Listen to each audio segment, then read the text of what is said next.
Ibu Bapak yang saya hormati, mohon izin saya memulai. Bismillahirrahmanirrahim. Assalamualaikum warahmatullahi wabarakatuh. Waalaikumsalam warahmatullahi wabarakatuh. Alhamdulillah, saya kira pada siang hari ini, walaupun kita daring, ya, bersyukur bisa sekali lagi mengundang bersilaturahim dengan Bapak Ibu semua, mulai dari Dinas Pendidikan Provinsi, kemudian Kanwil Kemenak Provinsi, ada teman-teman Atikbud, dan saya tidak tahu mungkin Bapak-Bapak Kanwil atau Pendidikan Provinsi itu juga menyampaikan ke teman-teman SMA, SLTA ya, sehingga di sini saya lihat juga banyak yang ikut hadir. Tapi sebetulnya pada prinsipnya itu pada siang hari ini kita kulon wun kepada bapak-bapak, ibu-ibu yang tanda petik Mbak Rekso SLTA di provinsinya masing-masing, termasuk yang ada di luar negeri. Karena kalau sekali lagi kita tidak kulon wun, itu kadang-kadang saya malah tidak tahu, nah gitu nanti malah jadi repot. Jadi artinya kami akan menyampaikan tidak terasa Bapak Ibu ini sudah bulan Desember, dan saya kira Bapak Ibu yang berkecimpung di dunia pendidikan SLTA ini tidak terasa itu sebentar lagi sudah akan adik-adik itu mengikuti seleksi penerimaan mahasiswa baru masuk perguruan tinggi negeri tahun 2022. Mohon izin saya share screen, Ibu Bapak yang saya hormati. Jadi saya mohon izin sekali lagi di sini untuk bisa memberikan gambaran kepada Ibu Bapak sekalian yang harapannya sekali lagi nanti semuanya jadi jelas, kira-kira begitu. Baik, Ibu Bapak yang saya hormati, yang pertama ingin saya sampaikan adalah sebetulnya kalau kita bicara seleksi masuk perguruan tinggi tahun 2022 itu kira-kira seperti apa. Dan termasuk secara umum di awal saya akan menyampaikan sebetulnya apa sih bedanya penerimaan mahasiswa baru PTN tahun 2021 dan tahun 2022. Ibu Bapak yang saya hormati, kalau kita melihat sekali lagi apa perbedaannya, ya. Jadi pertama, lembaga yang menyelenggarakan LTMPT itu masih tetap di tahun 2022 masih tetap LTMPT yang menyelenggarakan. Nanti kita lihat fungsinya apa LTMPT dan tujuannya apa. Kemudian yang jalur SNMPTN, baik itu PDSS maupun SNMPTN pendaftarannya itu masih tetap. Jadi nanti kita lihat bagaimana mengisi PDSS, kemudian termasuk adik-adik yang eligible nanti mendaftar SNMPTN-nya seperti apa, tapi prinsipnya masih sama dengan tahun 2021. Kemudian yang berikutnya UTBK, sekali lagi juga masih sama, masih tetap. Nah, jadi kita memiliki nanti pusat-pusat UTBK, adik-adik bisa mendaftar di lokasi terdekat, kira-kira seperti itu. Kemudian kalau dari jadwal UTBK-nya ya pasti sedikit berubah, artinya kita sesuaikan dengan tahun 2022 itu liburnya dan sebagainya, nanti kita lihat bersama. Kemudian yang jalur SBMPTN, ini sekali lagi UTBK SBMPTN itu ada tambahan materi tes. Jadi materinya apa nanti kita lihat bersama. Kemudian untuk adik-adik yang dari keluarga kurang mampu secara ekonomi itu juga KIP kuliah itu masih ada atau enggak, masih. Tapi nanti saya sampaikan yang mengelola KIP kuliah itu di unit mana, unit kerja mana di Kemdikbud. Kemudian yang berikutnya, keikutsertaan PTKIN dan Politeknik itu di tahun 2022 masih tetap. Jadi artinya apa? Artinya adik-adik nanti itu bisa mendaftar entah itu di PTN, entah itu institut, universitas, politeknik, atau di PTKIN.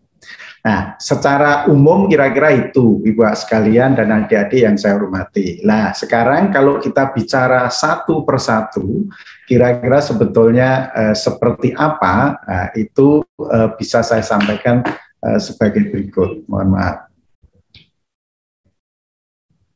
Oke, sebentar.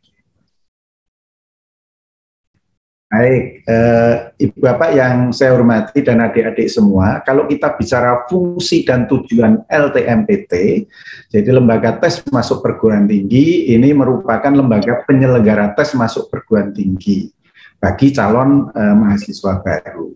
Kemudian kalau kita lihat fungsinya, jadi LTMPT, lembaga tes masuk perguruan tinggi itu mengelola dan mengolah data calon mahasiswa untuk bahan seleksi jalur SNMPTN dan SBMPTN oleh para rektor PTN. Jadi artinya kita sekarang sudah ada 126 yang tergabung. Jadi tadi sudah saya sampaikan ada Poltek, ada institut, universitas, PTKIN. Jadi sekali lagi kita LTMPT itu hanya mengelola. Kalau yang penentu siapa yang memilih, artinya melakukan seleksi, itu adalah rektor di perguruan tinggi masing-masing. Kemudian juga fungsinya melaksanakan ujian tes berbasis komputer, kemudian menyampaikan hasil UTBK kepada peserta dan PTN tujuan. Nah, ini fungsinya. Sehingga kalau kita lihat tujuannya, sekali lagi, pertama kita melaksanakan tes masuk perguruan tinggi, yang dari tahun ke tahun saya kira kita selalu ada perbaikan-perbaikan yang menuju ke kredibel, adil, transparan, fleksibel, efisien, dan akuntabel. Kemudian yang berikutnya tujuannya membantu perguruan tinggi memperoleh calon mahasiswa berdasarkan nilai akademik atau nilai akademik dan prestasi lainnya melalui jalur SNMPTN, kemudian kalau SBMPTN itu dengan nilai UTBK. Itu kira-kira, jadi sekali lagi bahwa LTMPT tidak berhak menerima atau menolak siswa yang melamar ke PTN-PTN, tetapi yang menentukan adalah rektor di perguruan tinggi masing-masing. Baik, Ibu, Bapak, dan adik-adik yang saya hormati, sekarang kalau kita bicara jalur dan kuota masuk ke perguruan tinggi negeri itu seperti apa?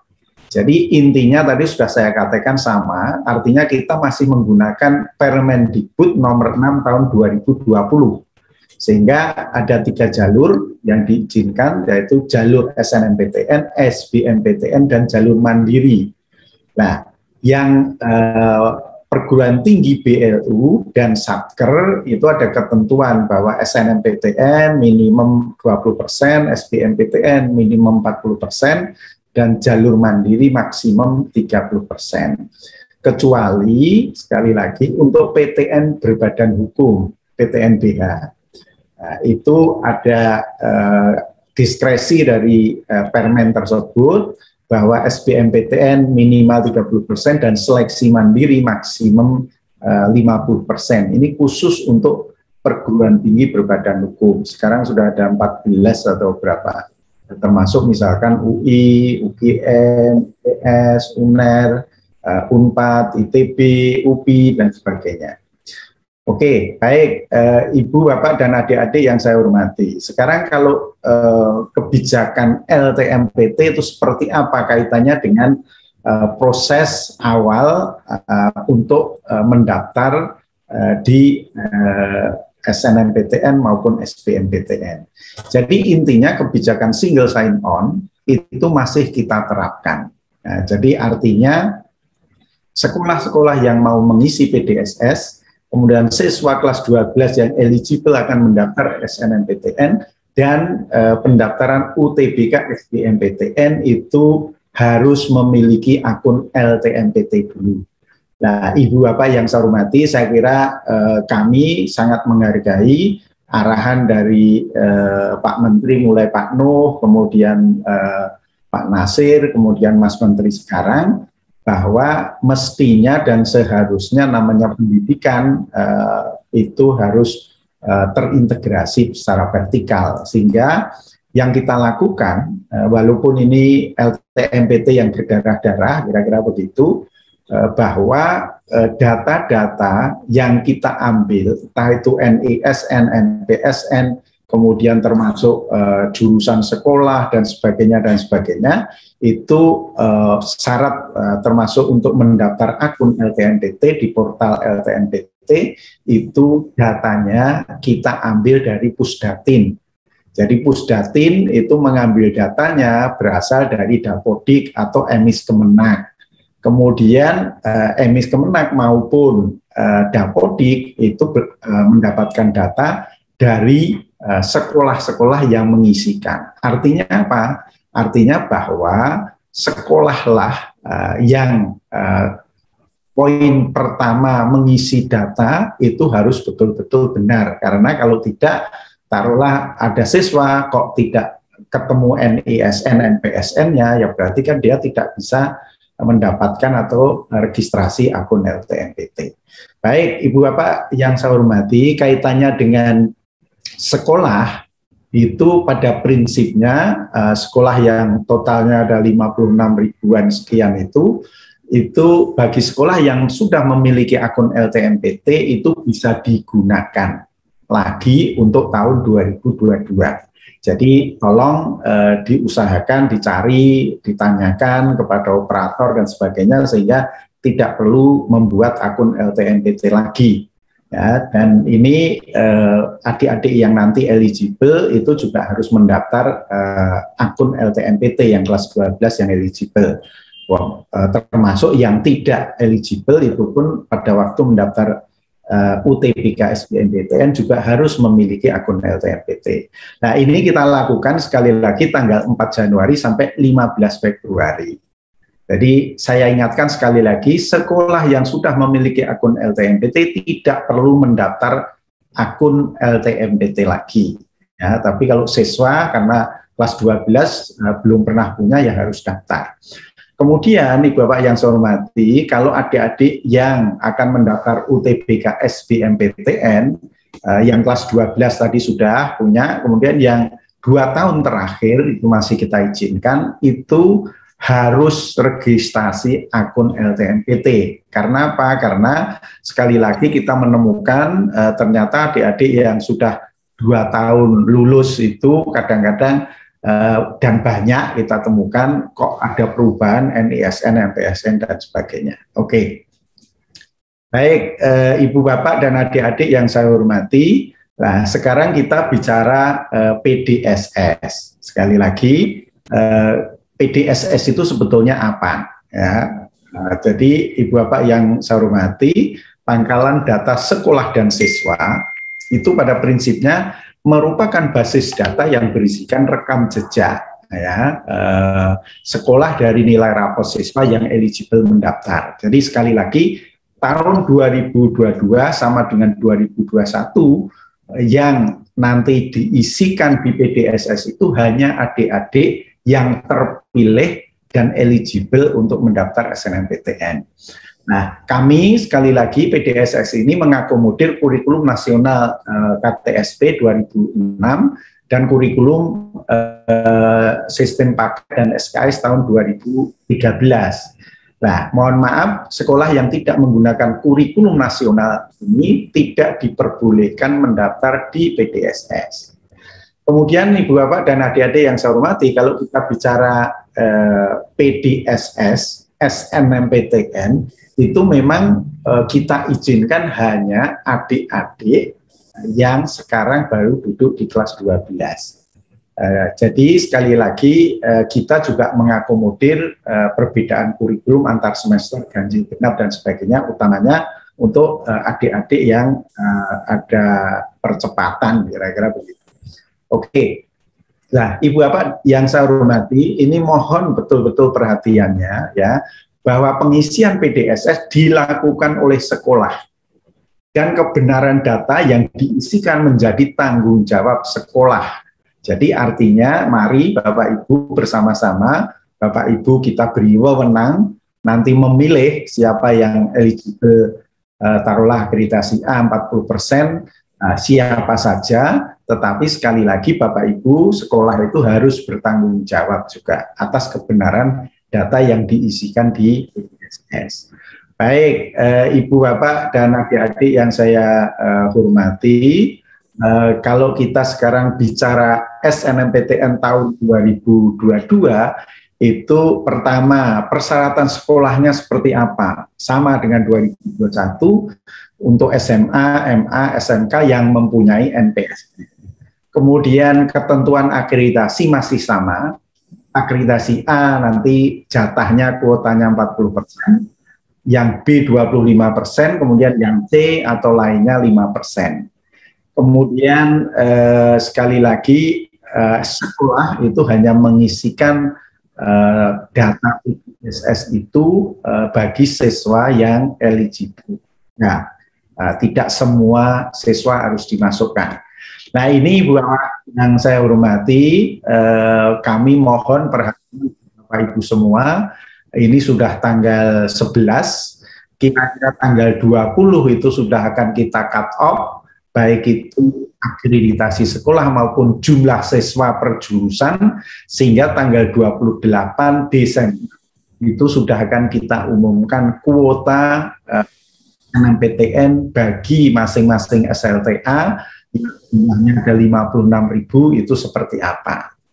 Nah, kalau kita bicara persyaratan peserta, jadi sekali lagi siswa yang ya, sekali lagi memiliki prestasi akademik dan memenuhi persyaratan yang ditentukan oleh PTN. Jadi PTN ada ketentuan misalkan dari pendidikan dokter harus memenuhi persyaratan tidak buta warna, tidak dari menerima IPA saja dan sebagainya, nanti tolong dilihat gimana perguruan tinggi tujuan.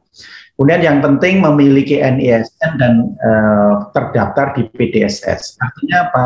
Adik-adik yang mau mendaftar SNMP, datanya harus ada di PDSS dulu, sehingga tidak ada di situ berarti Anda tidak dinominasikan oleh sekolah bahwa Anda untuk mendaftar PDSS.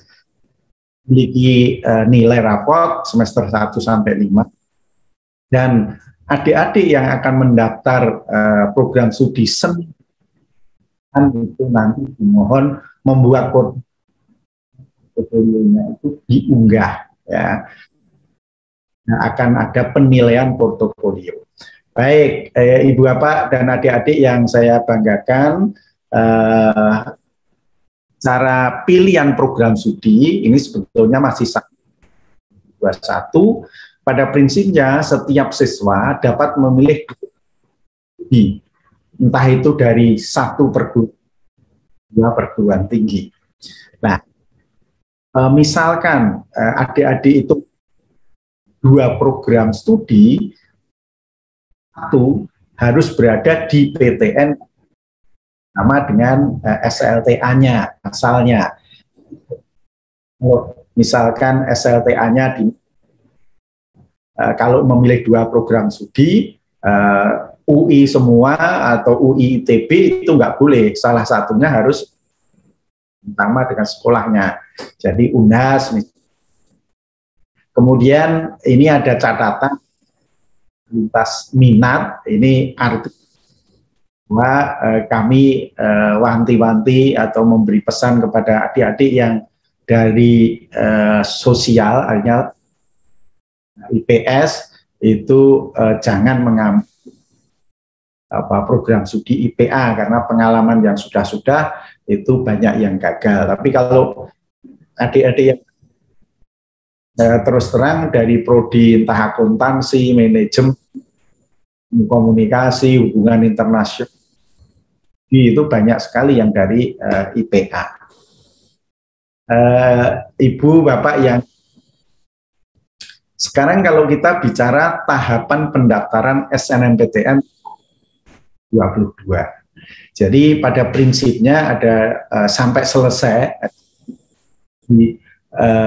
nanti kita umumkan dan daftar ulang itu ada 12 tahap. Tapi intinya kita sekali lagi tanggal 28 Desember akan mengumumkan masing SLTA. Kemudian habis itu registrasi akun, belum mempunyai akun LTMPT bagi siswa. Di sini juga bisa melihat data karena pada prinsipnya data itu kita ambil dari Dapodik yang itu sudah diisikan oleh sekolah. Kemudian setelah menentukan calon peserta SNMPT siapa, kemudian siswanya mendaftar SNMPT, ya, kemudian memilih program sudah sampaikan, bagi yang memilih program studi seni tentang seleksi, artinya perguruan tinggi melakukan seleksi, kemudian kita terakhir daftar ulang. Nah, adik semua, Bapak Ibu, memilih program studi betul-betul yang disenangi. Satu ya sudah, milih satu saja nggak masalah, karena pilihan dua kok tidak sama sebenarnya kalau diterima akan daftar ulang, nah itu beritanya. Artinya yang sudah diterima di jalur SNMPTN mendaftar UTBK SBMPTN, akibatnya apa? Akibatnya tidak memiliki nilai perguruan mensyaratkan diri itu harus mempunyai nilai UTBK. Kan berarti sampai ke jalur mandiri aja tidak bisa. Itu berarti ya sudah mau mungkin ke swasta dan sebagainya. Bapak yang saya hormati, ini terutama Bapak Ibu Anwil maupun kepala sekolah dan lain sebagainya ya. Intinya bahwa pemeringkat sampaikan itu sepenuhnya sekolah harus bertanggung jawab. Ini ada permasalahan dengan orang tua wali. LMPT itu memberi guidance tentang ketentuan pemeringkatan siswa oleh sekolah. Jadi pemeringkatan siswa itu oleh sekolah pada sekali lagi agar itu gunakan saja mata pelajaran sebagai berikut. Jadi kalau ya mestinya matematik, bahasa Indonesia, bahasa Inggris, kimia, fisika, dan biologi. Ini yang di UN kan tahun 2006, ya kan? Matematik, bahasa Indonesia, bahasa Inggris, dan geografi, jurusan bahasa, kemudian. Nah, hanya begini buat sekalian. Pertama, kalau misalnya taruhlah kelas IPA 100 orang, akreditasi A 40. Nah, untuk memilih 40 itu ternyata urutan nilainya sama persis. Nah, itu bagaimana? Ya silahkan Bapak Ibu untuk melakukan penambahan kriteria yang itu akhirnya bisa didapat 40 orang sesuai dengan jatahnya. Ya. Lebih baik mungkin harus disepakati, termasuk kalau di yang favorit itu yang saya tahu termasuk eligibilitas dan sebagainya itu ngundang orang tua wali menentukan bersama, kira-kira seperti itu, takut. Oke, jadi itu kemudian kami terus terang nanti di tanggal 20 akan itu terus terang kami akan menghitung yang menguntungkan untuk Bapak Ibu semuanya. Jadi artinya gini, kalau misalkan 40% itu kok cuma berapa Bisa kalau diputus seperti itu sehingga nanti ke atas kira-kira sehingga jatahnya tidak, kira-kira kemungkinannya seperti itu. Baik Ibu Bapak dan adik-adik yang saya banggakan, yang saya hormati, ini penting yang harus di. Jadi kalau kita sekali lagi mulai dari pembuatan akun LTMPT itu sudah kita mulai di tanggal 4 sampai 15 Februari. Artinya 4 Januari itu kemudian termasuk 28 kita sampaikan kuotanya, nanti ada masa sanggah kalau Bapak Ibu tidak dengan kuota yang kita launching. Kemudian Desember, kemudian kita launching kegiatan PMB ini sebetulnya bukan launching tapi pendaftaran pertama. Jadi pembukaan pendaftaran akun LTMPT itu di tanggal 4 Januari. Penetapan siswa eligible ini oleh sekolah dari 4 Januari sampai terakhirnya yang penting 8 Januari. Kemudian pengisian PDSS bagi siswa-siswa yang eligible oleh sekolah tadi mulai 8 Januari sampai 8 Februari kami mohon bantuan dan sedengan ada pilihan segera diisikan saja yang mendekati tanggal 8 Februari ya. PTN bagi adik-adik yang eligible syaratnya sudah mempunyai akun LTM itu tanggal 14 sampai 28 Februari ya. Kemudian pengumuman hasil SNMPTN itu dilakukan di tanggal 2022. Artinya bahwa bagi adik-adik yang SNMPTN di tanggal ini itu sudah mendapatkan tinggi akan kuliah. Ini yang nyoret-nyoret siapa ya Pak Putih? Baik, saya lanjutkan. Bapak yang saya hormati, kalau kita bicara SBMPTN, ini adik-adik, ibu bapak yang saya hormati, kalau kita bicara UTBK tahun, nah, jadi materi tesnya, jadi ada tambahan materi. Jadi ada tes potensi skolastik bahasa Inggris, kompetensi akademik, baik yang mengambil atau sosum. Kemudian metode tesnya masih sama dengan tahun kemarin dengan UTBK, kemudian itu masih kita izinkan. Kemudian pelaksanaan tes itu 2 gelombang, masing-masing sekali lagi setiap hari 2 sesi. Tapi intinya tes itu akan kita lakukan setelah dan UTBK itu sekali lagi sudah selesai, kemudian nanti baru mengikuti tes. Kemudian yang penting lagi bahwa setiap peserta kan mengikuti tes 1 kali ya. Oke, kemudian hasil tes itu akan kita berikan kepada mohon maaf, bisa kita berikan setelah pengumuman ini masih menerapkan protokol kesehatan 19. Persis akan selesai kapan dan sebagainya.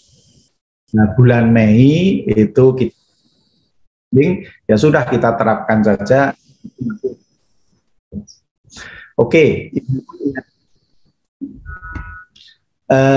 Kalau kita persyaratan peserta UTBK tahun 2000 itu intinya sebetulnya tahun 2021. Jadi adik-adik itu harus memiliki akun LTMPT. Itu wajib. Kalau sudah terlanjur pembuatan akun LTMPT, ya sudah, salam berarti UTBK. Kemudian adik-adik kelas 12 ya, paket C masih kita izinkan, tetapi sekali lagi yang paket C itu per 1 Juli 2022 kok tidak bebas, Pak. Mohon maaf karena jumlah yang hanya 200 sekian ribu, kira-kira gitu. Komodir adik-adik SLTA dan sederajat yang sudah lulus 2 tahun satu dan masih kita umurnya 25 tahun pada 22.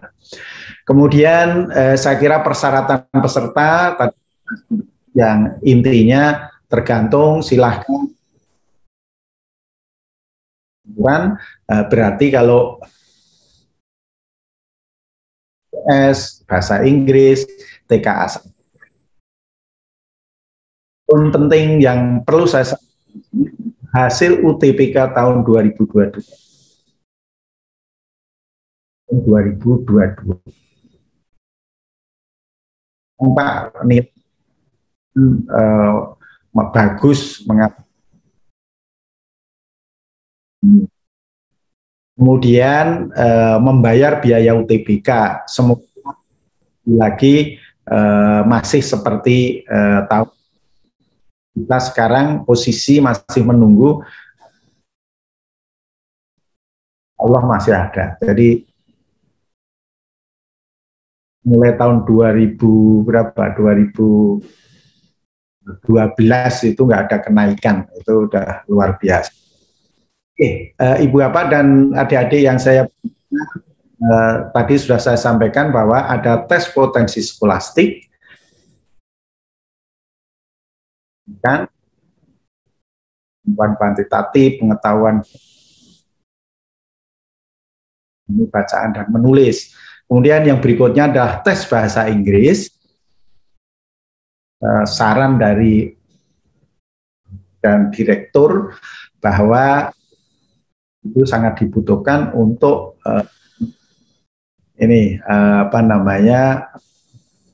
suksesnya adik-adik studi tinggi, sehingga ada tes kemampuan bahasa Inggris, kemudian tes kompetensi akademik. Nah, pada prakteknya sebetulnya itu ada materi kemampuan memahami hal yang berbahasa Inggris.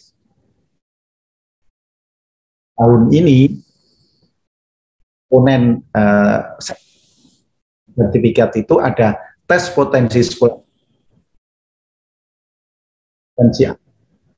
atau SOSU masing-masing 4, kemudian itu nilainya sekali lagi kita perhitungkan. Oke, saya hormati, kita bicara kelompok ujian yang penting bahwa kelompok ujian saintek, materi tesnya TPS bahasa Inggris dan TKA, waktunya kurang 95 menit. Kemudian sosial humaniora 195 menit, tapi sekali lagi TKA Sosum itu kemudian yang ujian saintek Sosum berarti dan kita lakukan waktu yang dibutuhkan 200 kan, kira-kira seperti itu. Baik. Dan adik-adik yang saya hormati, sekarang kami mohon dengan sangat seperti apa itu mohon dicatat di UTBK itu nanti. Jadi yang pertama registrasi, kemudian melakukan login portal LTMPT, verifikasi dan validasi data. Jadi nanti intinya data dari Pusdatin itu kita ambil yang dibutuhkan yang dibutuhkan saja. Selanjutnya memilih menu pendaftaran UTBK, membayar di bank. Kita mitra kita ada Mandiri, BNI, BTN, jadi pendaftaran UTBK untuk mencetak kartu peserta UTBK. Ya, yang perlu kami mengikuti UTBK bagi adik-adik yang lulusan 2 tahun terakhir. Kemudian adik-adik yang S12 itu yang penting membawa surat keterangan identitas pelajar dari sekolah, itu juga sudah cukup. Tunanetra. Tapi paling tidak mohon bantuan Bapak Ibu bahwa adik-adik yang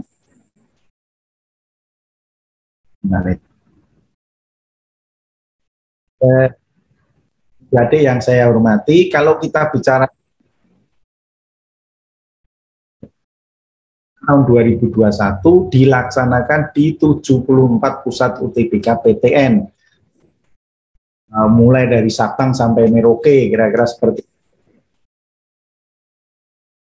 Pusat UTBK ini ada yang semua mitra dari luar, tapi kita dorong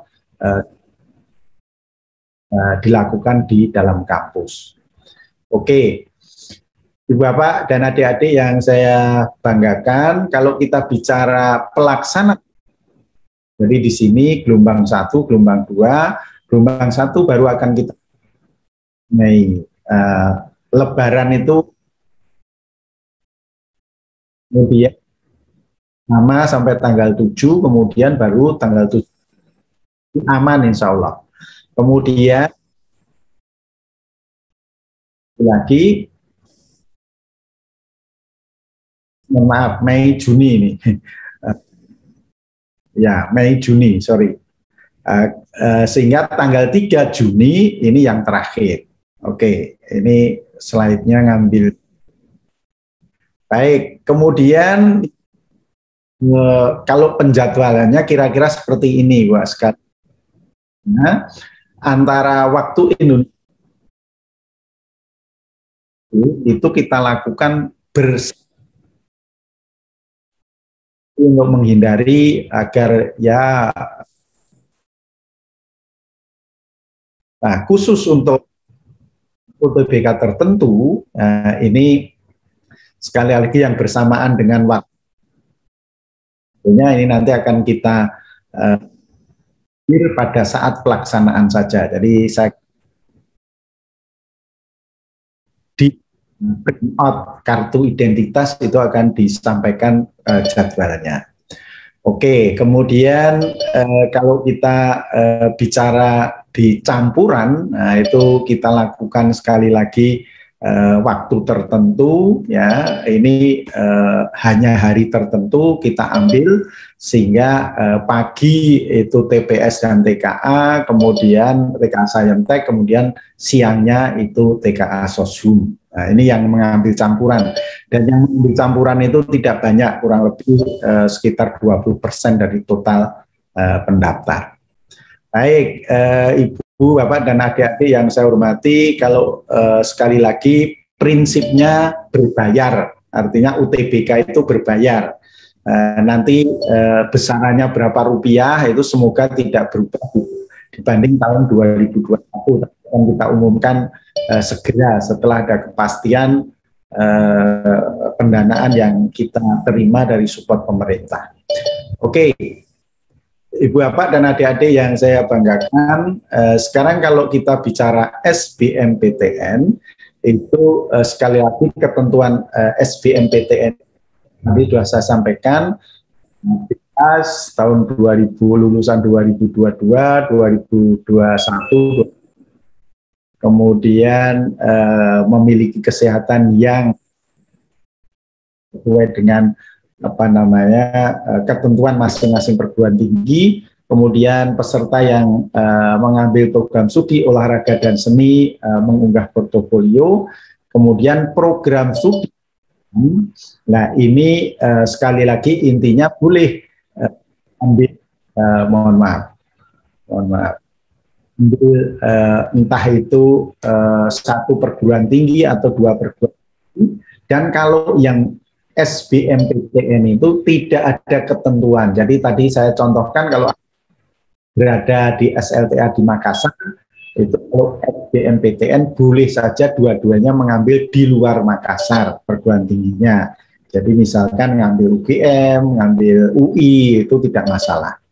Oke, baik Ibu Bapak yang saya hormati, adik-adik semua. Jadi intinya sekali lagi catat yang penting.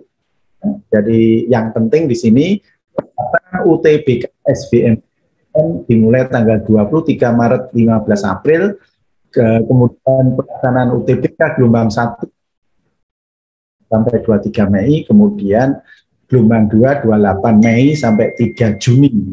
Nah, kemudian pengumuman hasil SBMPTN itu ya, kemudian termasuk unduh sertifikat untuk adik-adik itu 2 hari setelah itu. Oke, Ibu Bapak dan adik-adik yang saya hormati, kami bantu ini sebetulnya yang kaitannya dengan KIP kuliah, beasiswa KIP kuliah itu kan di LTMPT, tapi ada di Puslabdik. Jadi lagi siswa pendaftar dari keluarga kurang mampu secara ekonomi dapat mengajukan bantuan biaya pendidikan skema Kartu Indonesia Pintar Kuliah. Kemudian kemana? Kalau Ibu Bapak ingin mendapatkan informasi, kalau yang dari sekali lagi sekolah-sekolah di bawah Dikbud itu ada di Puslabdik. Jadi artinya Pusat Layanan Pembiayaan Pendidikan, ini webnya. Kemudian untuk adik-adik yang di bawah SLTA-nya Kemenak, itu bisa mendapatkan informasi secara utuh di Kemenak. Baik, Ibu Bapak dan adik-adik yang saya hormati, saya kira intinya itu pesan terakhir saya adalah kami lembaga tes masuk perguruan tinggi, kami punya kantor ada di Gedung D lantai 2, Budristek, Jalan Pintu 1 Senayan, Jakarta Pusat. Kemudian kita punya website, kita punya Facebook, Instagram, dan sebagainya. Tetapi intinya kami mohon dengan sangat Bapak Ibu mendapatkan informasi dari sumber resmi LTMPT. Jadi saya sudah bicara dengan teman-teman, sekarang baik flyer maupun PPT ataupun informasi apapun itu sebaiknya kita beri barcode yang itu betul itu sumbernya asli dari LTMPT. Baik, Bu Iit, saya kira ini yang bisa saya sampaikan. Sekali lagi kami mengucapkan terima kasih atas perhatian Bapak Ibu semuanya, dan semoga dengan informasi yang kami sampaikan dari LTMPT ini sudah membuat bahwa tahun 2022 itu sudah akan mulai persiapan penerimaan mahasiswa baru. Terima kasih, kurang lebihnya mohon maaf. Billahi taufiq wal hidayah. Assalamualaikum. Waalaikumsalam warahmatullahi wabarakatuh. Wah, lengkap sekali nih Prof Budi ya. Dari awal tadi, mulai dari nantinya, bahkan sebetulnya itu kalau startnya itu justru 4 Januari ya Prof Budi ya. 4 Januari 2022. Ini nanti yang mungkin akan dijadikan sebagai tanda untuk launchingnya sistem ini gitu ya. Tetapi sosialisasinya sudah mulai pada 1 Desember kemarin, dan ini adalah yang paling resmi pertama kali yang untuk yang tadi katanya Prof Budi tadi yang memiliki sekolah-sekolah gitu ya, yang memiliki madrasah gitu ya. Jadi artinya luar biasa acara pada siang hari ini. Prof Budi, Bapak dan Ibu, saya laporkan juga di sini yang bergabung di YouTube 6.700 dan yang di IG, di Instagram itu sampai dengan hampir 5.000. Ini memang ini sangat ditunggu Prof Budi oleh masyarakat gitu. Nah, hadirin Ibu Bapak serta salam juga dari yang di YouTube sama di Instagram, adik-adik semuanya. Di tengah-tengah kita juga ada Rektor UNAN, ya, dari Rektor Universitas Andalas. Assalamualaikum, Prof. Assalamualaikum, Prof. Nah, beliau adalah salah satu tim yang akan membawa LTMPT ini di tahun 2022. Mungkin sedang ini nanti kita akan menunggu arahan dari beliau juga. Nah, jadi kita kembali lagi ke masalah topik ini tadi. Ibu dan Bapak serta adik-adik serta seluruh yang hadir di sini baik di YouTube maupun di Instagram. Memang tadi suaranya agak sedikit putus-putus, Prof. Budi. Jadi ada karena banyaknya yang hadir tadi ya, yang gabung di sini agak sedikit putus-putus, tapi saya rasa bisa ditangkap. Dan kebanyakan pertanyaannya tadi Prof. Budi sudah terjawab di bagian akhir. Kebanyakan ada apakah materinya ini bisa diunduh, apakah materinya bisa didapatkan di mana. Nanti akan kita beri informasi di bagian akhir. Gitu. Nah, waktu berikutnya saatnya kita akan bisa berdiskusi dan bertanya hal-hal yang mungkin sudah dijelaskan tadi sangat rinci dan sangat lengkap. Namun sekali lagi kadang-kadang dari kita ini Prof. Budi seringkali tidak membaca gitu. Pada ada di slide nomor sekian, ada sebetulnya sudah ada uraiannya dan seterusnya gitu. Karena ketika tidak membaca, kemudian ingin jawaban langsung dari Prof. Budi atau dari narasumber nanti yang ada di sini. Gitu. Oleh karena itu saya buka sesi tanya jawab di sini ya. Nanti siapa yang akan bertanya silahkan raise hand atau silahkan menulis di chat dan kemudian sebutkan nama, mohon dari mana nanti ya, mohon pertanyaannya singkat ya, pertanyaannya singkat apa yang ditanyakan. Dipersilahkan nanti mohon dibantu oleh sekretariat untuk on mic kan siapa yang akan bertanya. Tadi saya melihat Philippines Daulat Sir itu menunjukkan raise hand, dipersilahkan.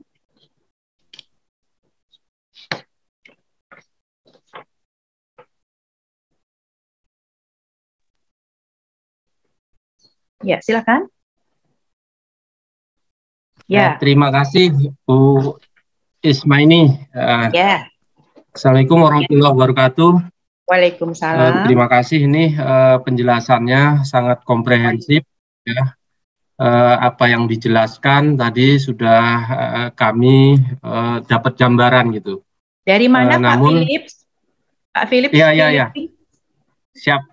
Saya dari Davao City, Sekolah Indonesia Davao gitu. Sebagai kepala sekolah.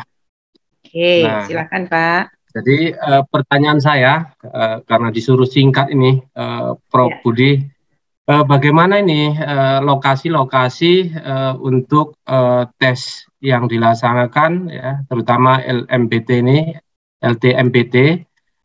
itu kan tadi lokasi di Indonesia. Yeah. Kemudian kalau di luar negeri gimana gitu? Terus proses pendaftarannya dari bank-bank yang ada disebutkan tadi di Filipina ini nggak ada gitu, BRI nggak ada, Mandiri nggak ada gitu. Jadi kami apa yang harus kami lakukan gitu? Itu saja, Prof. Bu Ismaini. Terima kasih. Ya, Prof. Budi, terima kasih pertanyaannya Pak Philippines. Jadi ini mau langsung dijawab atau kita tunggu sampai 3, Pak, Prof?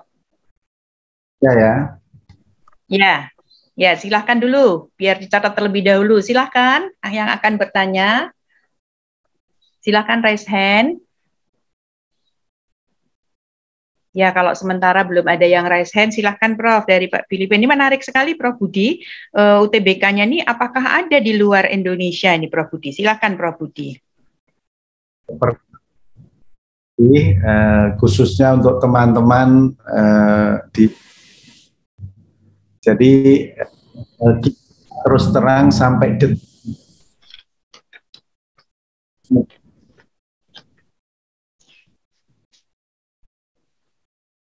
itu yang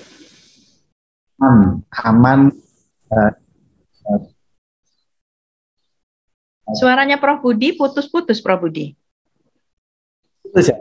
Ya. Halo ya. Halo, putus-putus. Ya, coba dicoba Prof. Suaranya nggak terdengar, Prof. Suaranya nggak terdengar Prof. Budi. Atau ya, mute ya, enggak ya? Enggak ke mute.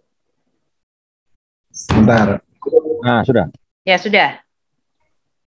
Oh, hilang lagi, Prof, suaranya. Hilang lagi, Prof. Oh, halo. Ya. Masih hilang, Prof Budi, suaranya. Prof Budi, posisi mungkin? Suaranya hilang, Prof Budi. Nggak masuk. Sebentar. Oh, halo. Ya. Ada masuk. Jadi pertama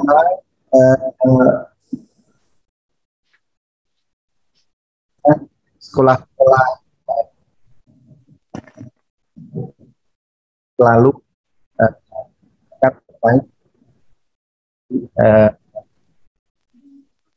kami sampai saat ini terus terang itu belum mendapatkan sistem yang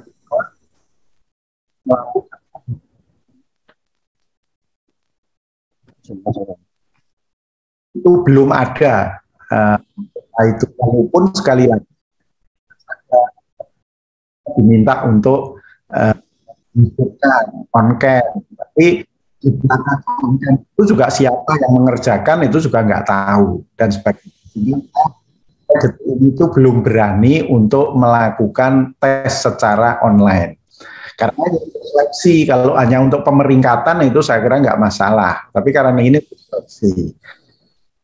Yang di luar negeri itu sebelumnya tahun kemarin kami itu sudah akan melakukan tes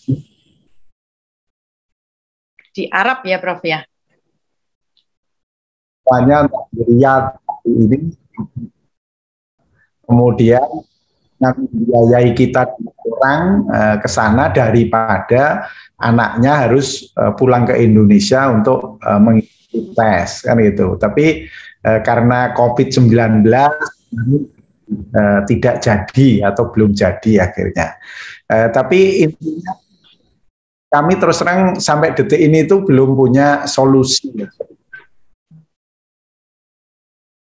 Harapan kita sebetulnya cara-cara lain termasuk bisa pindah di tempat di mana negara itu ada, kemudian bisa mungkin juga yang bukan jalur SNP mandiri. Ya, saya kira itu. Tapi sekali lagi kita itu pada prinsipnya, kalaupun harus, karena kita masih dengan pengawasan sehingga kita aman. Nah, itu saya kira juga kita belum bisa memutuskan sekarang yang di tempat-tempat tertentu yang bisa kerjasama dengan cara seperti apa dan sebagainya. Saya kira itu. Baik. Terima kasih Prof Budi, Pak Filipin. Jadi tadi jawabannya seperti itu ya. Jadi sampai dengan saat ini masih kita coba godok kembali agar nanti teman-teman yang berada di luar Indonesia bisa melakukan dan diberi kemudahan. Mudah-mudahan semuanya bisa lancar dan aman gitu ya. Baik, berikutnya dipersilahkan yang raise hand ada 3. Mohon salah satu dari sekretariat membantu kami mic-kan salah satu. Silakan Bu, sudah bisa semuanya nih. Pak Bulin Herlina nih sudah. Pak Herlina, Bapak ya ini ya. Silakan Bapak. Ibu Lilin Herlina, dipersilakan Ibu.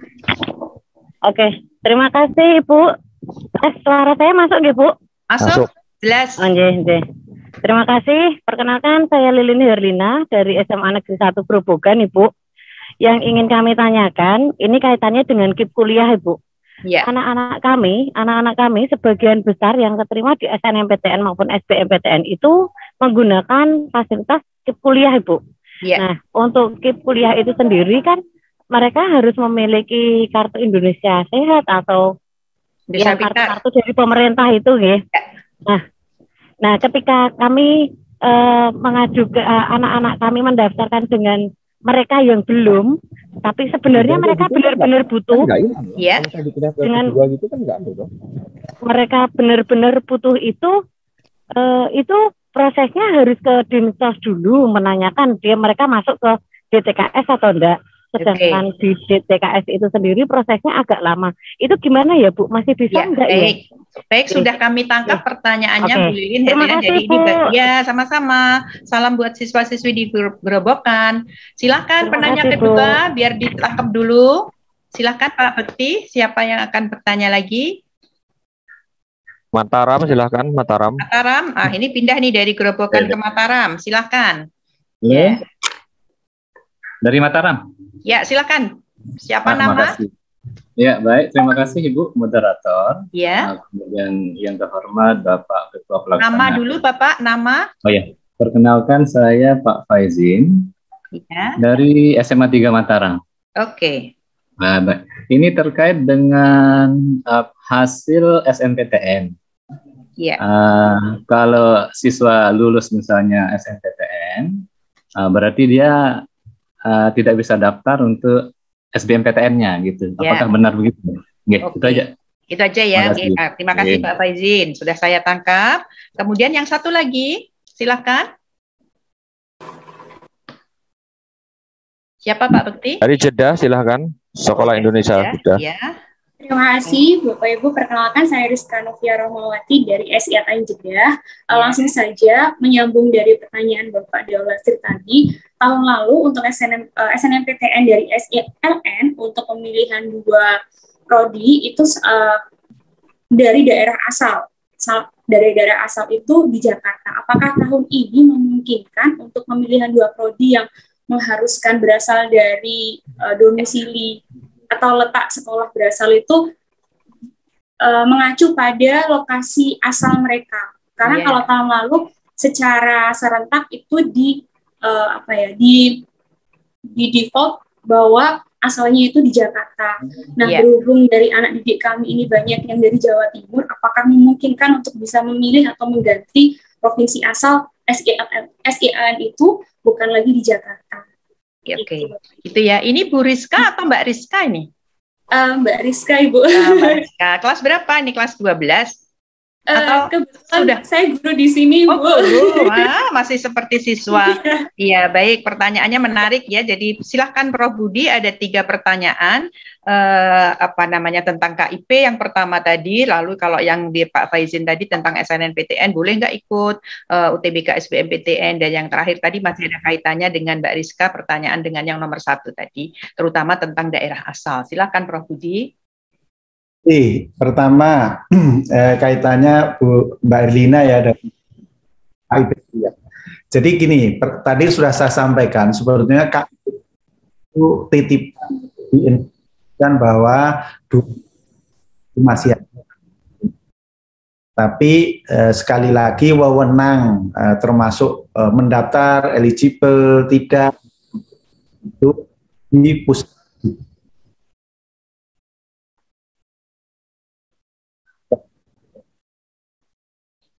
Kata terlambat.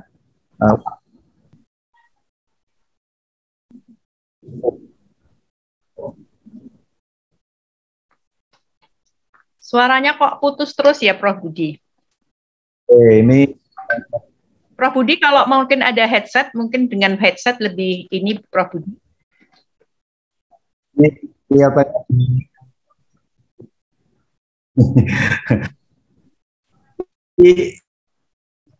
halo. Sekali lagi kita ya, kalau pakai headset lebih bagus nanti. Silakan, coba. Baik. Sudah dengar ya? Sudah dengar ya? Lancar Prof Budi.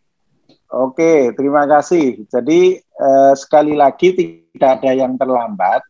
Tolong disegerakan bagaimana mengurus KIP kuliah. Baik itu yang sudah punya KIP waktu di sekolah SLTA maupun yang belum. Termasuk kan ada perubahan juga. Dulu tidak mampu jadi mampu dan sebagainya. Jadi itu tolong tidak ada yang waktunya pendek. Saya kira tolong untuk dibantu adik-adik itu. Nah, itu yang pertama. Kemudian yang kedua, itu memang betul tadi sudah saya sampaikan yang dari SMA 3 Mataram ya. Kalau sudah diterima di jalur SNMPTN, itu tidak diizinkan mendaftar UTBK SBMPTN. Secara sistem akan kita tidak izinkan. Jadi artinya apa? Artinya kalau adik itu tidak ingin sekali lagi mendaftar SNMPTN, ya sudah nggak usah daftar, ya, sehingga tidak akan tertolak pada waktu mendaftar UTBK. Atau tadi sudah saya sampaikan, kalau memang pilihannya itu hanya satu yang mantap, pilihan dua tidak senang, atau tidak ada yang sama dengan pilihan satu, ya sudah daftar pilihan itu satu saja cukup, tidak perlu harus dua, karena tidak wajib. Sehingga kalau diterima karena milih satu, ya, dan itu yang disenangi, ya pasti daftar ulang.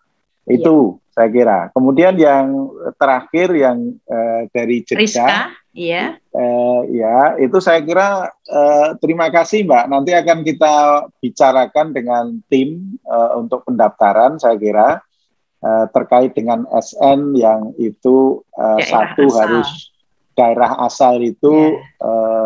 Kalau tadi ada masukan ternyata lebih prefer kalau dari asal Indonesianya, orang tuanya atau apa tidak di default Jakarta, saya kira itu nanti kita cari mekanisme seperti apa sehingga defaultnya itu adalah alamat orang tua, kira-kira gitu di Indonesia. Oke, saya kira itu. Terima kasih. Ya, itu jalan keluar ya Prof Budi, nanti usulan ini dia akan digodok kembali. Nah ini Prof Budi tadi kalau yang untuk KIP kuliah itu apakah yang mengurus KIP kuliah itu dari LTMPT Prof Budi? Ini kan perlu diperjelas juga Prof Budi. Yang dari Bu Hertina tadi. Jadi ya intinya begini. Jadi ada dua kementerian, yang satu Kemdikbudristek, yang satu adalah Kemenak. Ya. Antara Kemdikbudristek dan Kemenak saja sudah sendiri-sendiri. Artinya sekolah-sekolah yang di bawah Kemristek,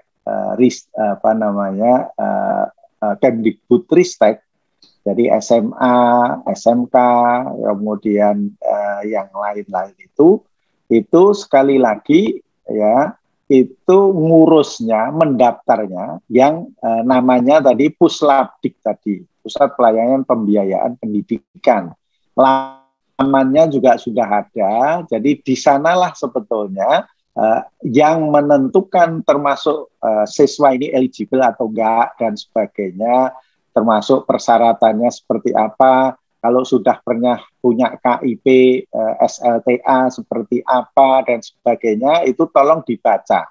Ya, karena itu sekali lagi kami di LTMPT itu sama sekali tidak ngurus itu. Kami itu berkoordinasi dengan Puslabdik, itu kaitannya dengan siapa nantinya yang boleh tidak membayar pendaftaran karena bebas ya, tidak membayar. Kemudian mana siapa yang mengambil program studi apa, diterima di perguruan tinggi mana dan akan mendapatkan beasiswa. Itu saya kira. Iya, baik. Jadi itu diurus tersendiri ya Prof Budi ya, dan diurus sebelum mulai pendaftaran. Jadi itu silahkan nanti dicari webnya, tadi juga sudah ditunjukkan oleh Prof Budi tadi, nanti dilihat kembali slide-nya. Baik, dari penanya berikutnya sebelum pertanyaan dari yang raise hand Prof Budi, dari YouTube, dari Instagram kami kumpulkan juga, tapi pertanyaannya sebetulnya sudah ada Prof Budi. Jadi misalnya seperti kalau yang tahun 2000 apa masih boleh ikut UTBK? Itu kemudian pertanyaannya. Terus SBMPTN tadi tambahan materinya apa? Tadi juga sudah ada. Kalau gap year itu bikin akun lagi apa tidak? Itu juga pertanyaannya seperti itu Prof Budi. Terus kalau lupa Prof Budi apakah bikin lagi atau seperti apa gitu. Ini adalah pertanyaannya juga yang terakhir, keluar nilai dulu atau milih jurusan dulu? Nah, ini Prof Budi sebelum ke penanya yang langsung. Silahkan. Ya. Saya jawab dari belakang. Tadi sudah saya sampaikan, mohon maaf. Idealnya itu sekali lagi mestinya keluar nilai dulu, peserta tahu persis nilai saya berapa, petanya di nasional saya itu di bawah rata-rata atau di atas rata-rata atau rata-rata atas, baru memilih perguruan tinggi dan program studi. Itu hal yang ideal. Itu ternyata tahun 2022 belum bisa kita lakukan seperti tahun 2019. Sehingga di 2022 ini, mohon maaf sekali lagi, masih kita itu adik-adik nilai UTBK belum keluar, tapi sudah mendaftar SBMPTN, memilih perguruan tinggi dan program studi. Tapi paling tidak begini adik-adik semua, saya kira kan adik-adik tahu persis posisi saya di sekolah, di kelas, di apa itu seperti apa. Kemudian setelah itu LTMPT juga sudah memberikan informasi 3 tahun terakhir itu masing-masing program studi di perguruan tinggi peserta yang ada di LTMPT ini 126 itu berapa jumlah yang mendaftar dan berapa jumlah yang diterima. Itu paling tidak sebagai gambaran. Jadi sekali lagi tahun 2022 itu belum ideal, belum nilai dulu baru daftar. Nah, itu yang pertama dari bawah. Kemudian yang berikutnya tadi saya kira intinya sudah kami sampaikan semua ya Bu Is, tapi sekali lagi ya nggak tahu pertanyaan muncul dulu sebelum disampaikan atau nah, bagaimana. Stylenya begini Prof, ya sudah ada tapi masih tanya gitu. Ya, yang penting aja apa Bu Is? Ya, kalau itu yang penting. Yang paling penting. Nah, kalau yang paling penting nih, kalau yang dari sini saya catat bahasa Inggrisnya nanti soalnya dipisah apa tidak, Prof? Jadi gini, bahasa Inggris itu sekali lagi kalau waktu pengerjaan itu ikut waktunya TPS. Ya, jadi di TPS itu kan sudah ada 4 subtes, ya kan? Nah, dengan adanya bahasa Inggris ini seperti ada 5 subtes, kan gitu. Itu pelaksanaan ujiannya. Tetapi nanti untuk nilainya sendiri, bahasa Inggris itu bukan bagian dari TPS. Nah, ini nanti kita munculkan di sertifikat itu. Yang pertama TPS terdiri dari 4 subtes, itu nilainya masing-masing berapa. Kalau dia mengambil Scientech itu berarti tambahnya TKA Scientech ada 4 subtes, matematik, kimia, fisika, biologi, itu masing-masing nilainya berapa. Kalau ngambil campuran berarti ditambah TKA Sosum, ekonomi, geografi, sejarah, sama sosiologi, itu berapa. Kemudian kita tambahkan di terakhir itu nilai bahasa Inggris dapat berapa. Itu. Jadi keluar eksplisit gitu ya Prof ya? Eksplisit keluar, jadi nilai bahasa Inggrisnya berapa. Jadi kalau nilai-nilai ini kan sebetulnya nanti karena dikeluarkan setelah pengumuman ya Prof, jadi berarti bisa dipakai untuk nanti bekal seleksi mandiri gitu ya Prof, bagi PTN maupun PTS gitu ya Prof Budi ya? Betul, jadi perlu saya informasikan kepada adik-adik semua, Bapak Ibu semua, saya kira dengan UTBK yang dilakukan oleh LTMPT itu sudah tahun kemarin aja udah 56 PTN itu mensyaratkan harus ada nilai UTBK untuk jalur mandiri.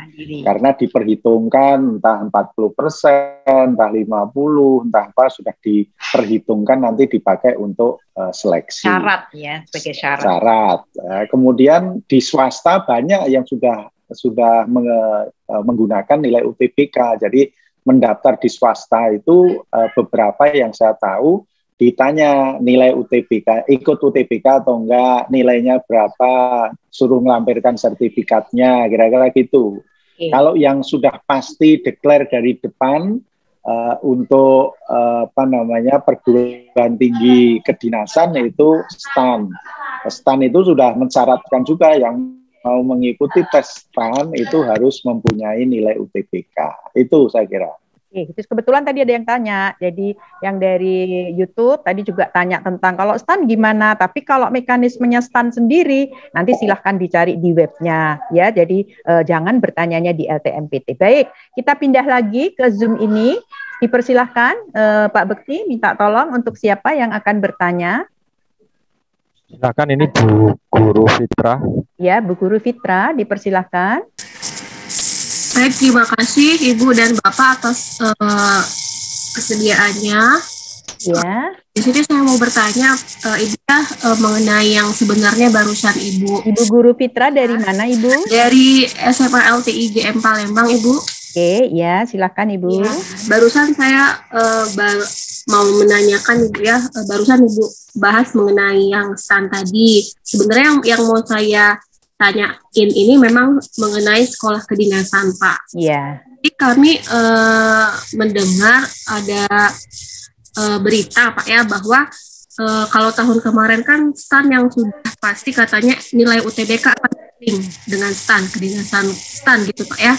Nah, baru-baru ini kami mendapatkan informasi bahwa bahkan sekolah kedinasan itu akan ikut di LTMPT.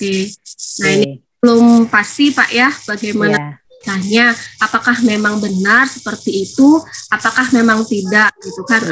Dan apakah untuk saat ini yang sudah pasti itu hanya STAN saja memakai ataukah yang lain? Baik Bu Fitra, sudah kami tangkap. Cukup pertanyaannya Ibu, Bapak. Baik, ya. Terima kasih Bu Fitra. Nanti pertanyaan kedua akan dijawab setelah pertanyaan ketiga ya Bu Fitra. Baik, silakan. Dari Man Jembrana, silakan. Man Jembrana. Nah, ini dari Man ini. Silakan. Halo. Halo. Ya, siapa namanya? Terima kasih. Saya Winda dari Man 1 Jembrana. Ya. Saya akan bertanya, kebetulan siswa kami ada yang berstatus WNA. Ya. Nah, apakah siswa kami itu bisa mendaftar akun LTMPT? Oke, cukup itu ya, Bu Winda ya. Ya. Oke, baik, terima kasih. Ini Bu Winda yang sangat perhatian nih terhadap siswanya, salah satunya WNA. Satu lagi, silakan. Ini Bu Guru BK ini, Bu Winda ini. Silakan. Satu lagi, penanya, Pak Bekti. Silakan Pak Ahmad Syarif Hidayat. Pak Ahmad Syarif Hidayat. Dari mana Pak Ahmad Syarif Hidayat? Halo Pak Ahmad Syarif. Pak Ahmad Syarif raise hand, akan menanyakan sesuatu, diberi kesempatan. Langsung. Tidak jelas suaranya. Halo Pak Syarif. Kalau ganti aja. Kita ganti dulu Pak. Kita ganti dulu ya. Oke, dari SMA Negeri Purbalingga ini. SMA Negeri Purbalingga. Purbalingga. Ya, silakan. Nama Pak atau Ibu?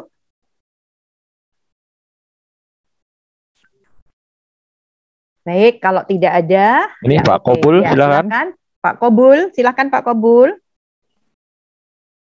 Di unmute Pak. Masih di unmute Pak. Oke, silakan. Terima kasih Bapak Ibu atas kesempatannya. Yang ingin saya sampaikan itu atau yang ingin saya tanyakan mengenai fitur single sign on.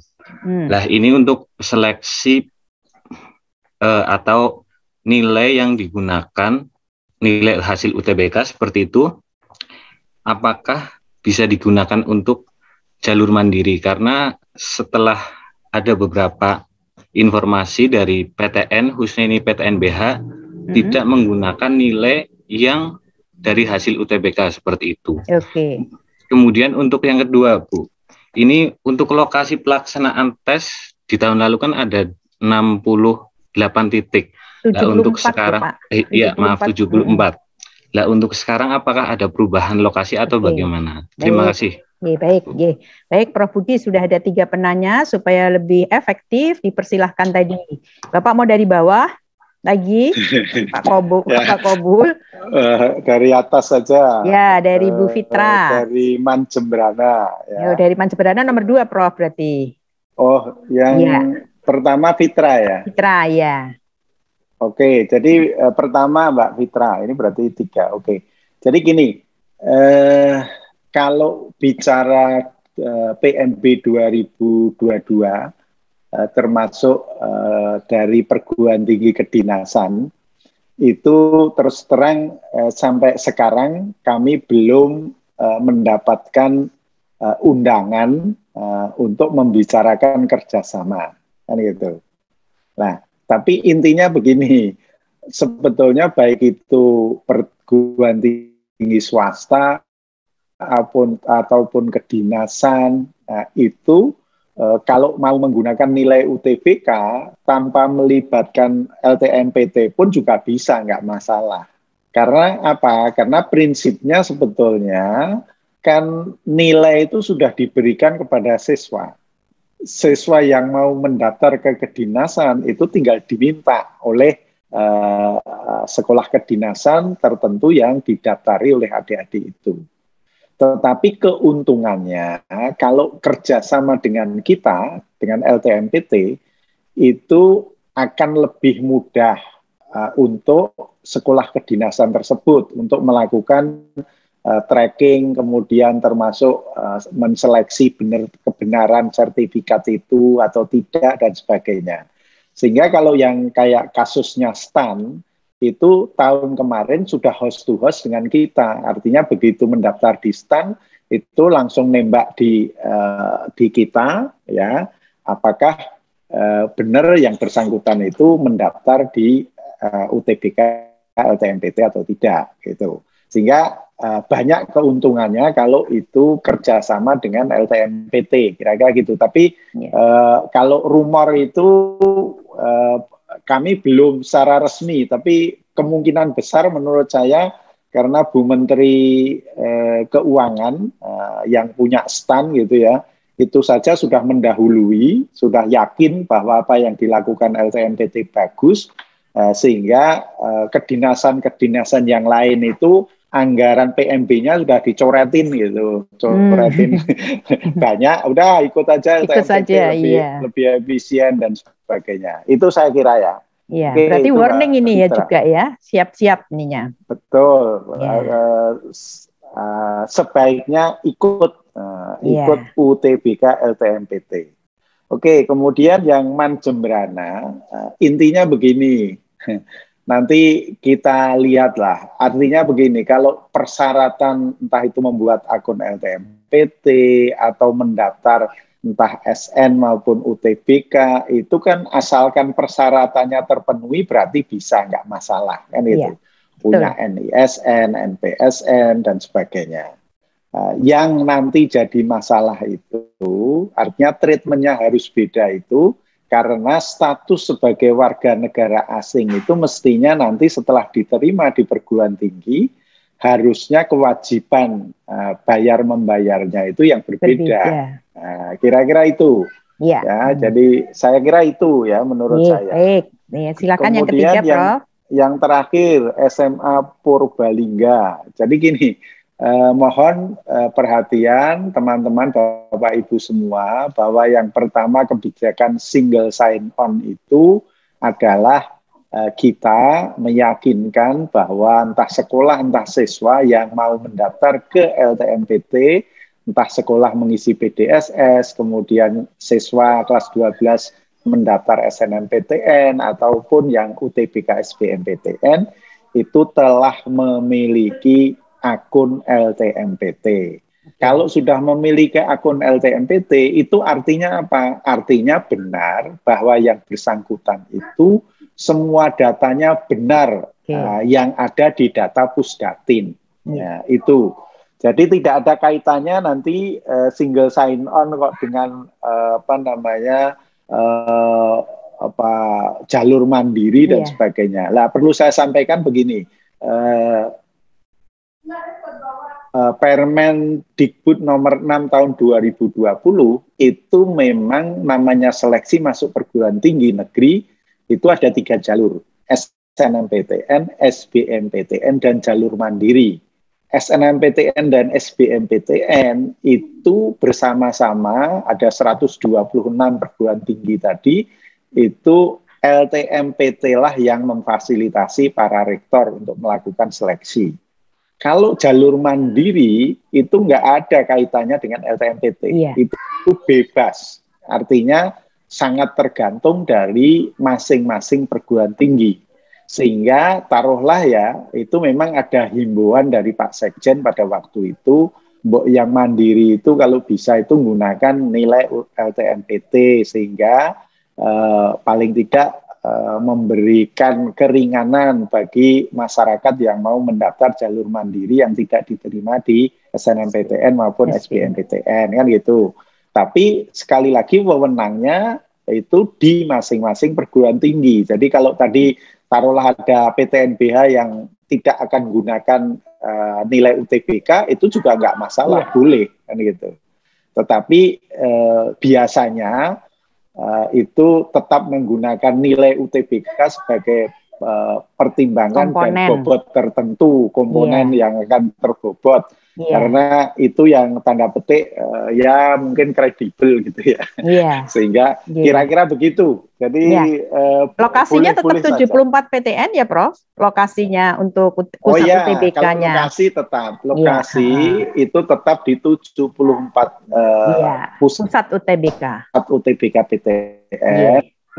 Tetapi pusat-pusat UTBK itu bisa melakukan sendiri semua kegiatan UTBK di dalam kampus, atau kalau yang fasilitasnya mungkin masih dirasa kurang, bisa menggandeng entah itu perguruan tinggi swasta maupun SMA di sekitar perguruan tinggi tersebut, pusat UTBK itu. Saya kira itu, terima kasih. Terima kasih Prof Budi. Prof Budi bisa istirahat dulu juga ya sambil minum, karena waktunya masih sekitar masih 22 menit dan Bapak sendiri yang menjawab. Kalau ada pertanyaan, kalau enggak kan cukup. Ya kalau ada pertanyaan, tapi kayak yang ngerasain masih ada 5 Prof. Jadi tadi Pak Kobul tadi sudah terbukti tadi bahwasanya trennya itu naik, yang Mandiri itu terbukti tahun lalu itu 56 PTN yang sudah menggunakan seleksi mandirinya dengan UTBK gitu. Tapi walaupun tidak seluruhnya bisa dengan komponennya gitu ya.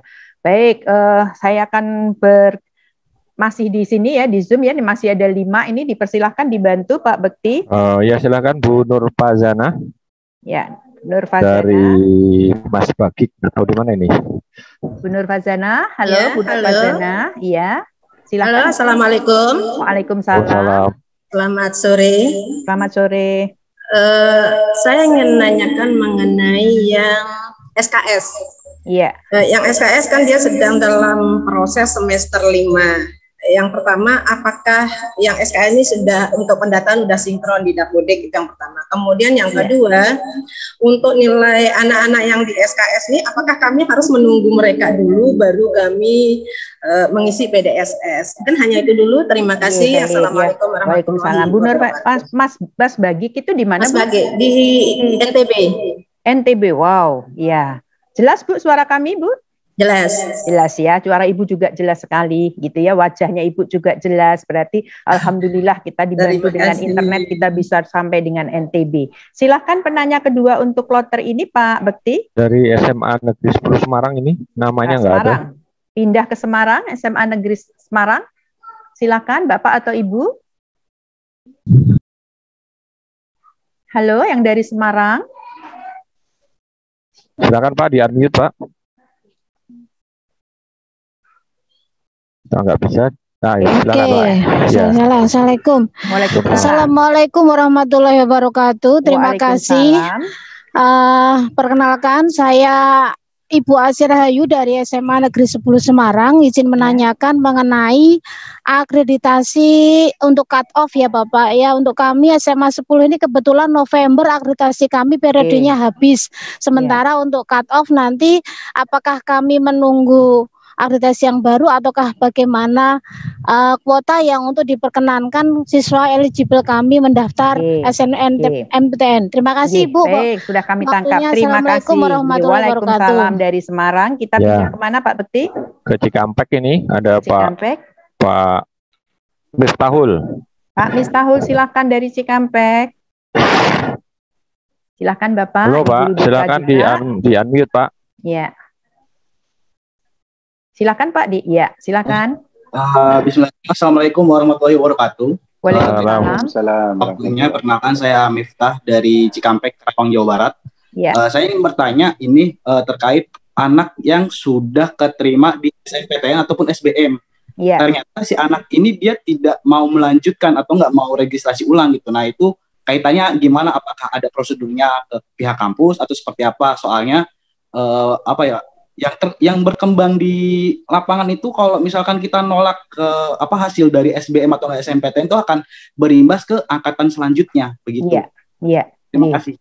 Ya, baik ya. Ini yang kalau yang terakhir nih Pak, mohon izin Prof Budi ya. Seharusnya jangan daftar kalau tidak ingin diterima ya mestinya ya Pak Miftah ya. Itu nanti sosialisasi nih Dini. Tapi biar nanti lebih afdol biar Prof Budi yang menjawab. Silahkan Prof Budi. Bawah atau atas Prof Budi? Bawah boleh. Bawah dari Pak nih. Melanjutkan ya. Dari Bu Is. Ya. Jadi gini, sekali lagi bahwa lulusan SLTA setiap tahun itu kurang lebih 2,4 juta. Ya. Kalau yang berkesempatan untuk bergabung dengan perguruan tinggi negeri melalui jalur SNSP itu kurang lebih hanya sekitar 240-250 ribu kira-kira gitu. Artinya hanya kurang lebih 10%. Kan gitu.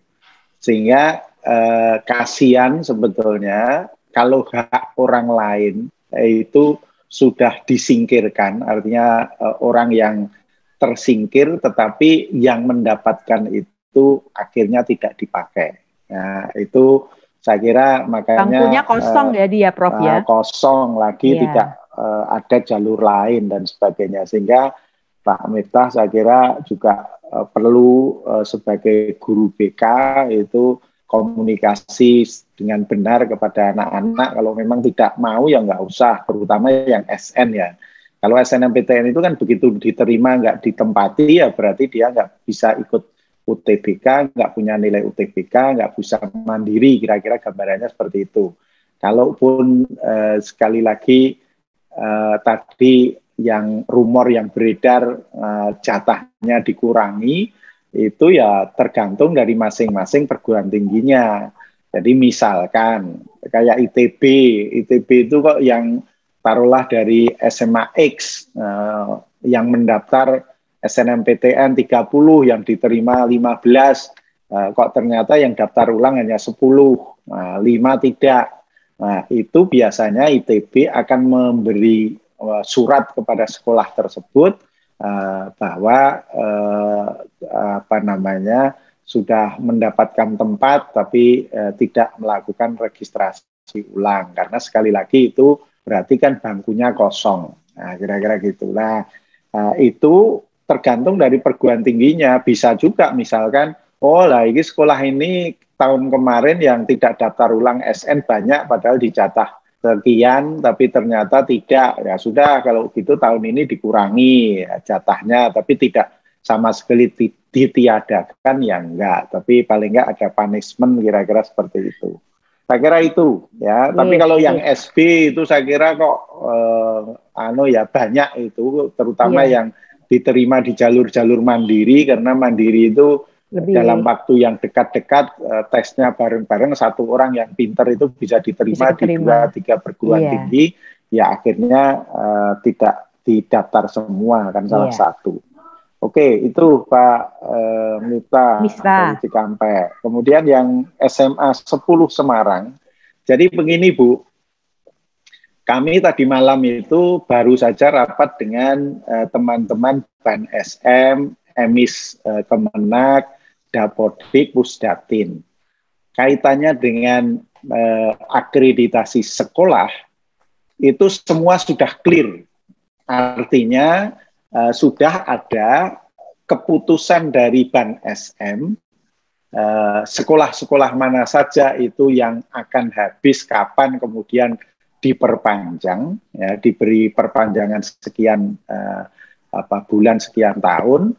Kemudian juga sekolah-sekolah mana itu yang tetap berjalan, sekolah-sekolah mana yang itu didegradasi akreditasinya.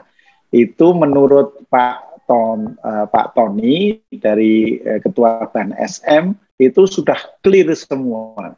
Sehingga pada tanggal 20, paling lambat 24 Desember ini, datanya itu sudah akan diberikan ke LTMPT. Sehingga Ibu dari SMA 10 Semarang, ini masih ada waktu beberapa hari, tolong komunikasikan secara benar ya kepastian itu ke BAN SM. Entah melalui Dapodik atau melalui Kanwilnya, melalui apa, Tapi kalau bisa itu sebelum tanggal 20 Desember itu sudah clear sudah. Tapi kalau informasi dari Pak Tony itu sudah clear semua. Jadi tidak ada lagi termasuk kekhawatiran Ibu sudah cut off tadi. Yang cut off mau habis bulan November itu sudah ada keputusannya. Keputusannya apa? Saya kira itu perlu dilihat. Oke. Kemudian yang berikutnya yang dari NTT. Fazana, ya. Jadi intinya begini Bu, mari kita membantu memfasilitasi adik-adik kita, siswa-siswa kita yang masih membangun masa depan secara baik, kan gitu. Ibu kan sudah tahu jadwalnya itu kayak apa, kapan itu PDSS harus, kapan itu termasuk nilai harus masuk dan sebagainya. Sehingga usahakan bagaimana caranya agar sebelum waktu cut off itu semua sudah beres, kan gitu. Jadi saya kira itu nggak sulit lah, nggak sulit. Asal mau itu sudah pasti bisa.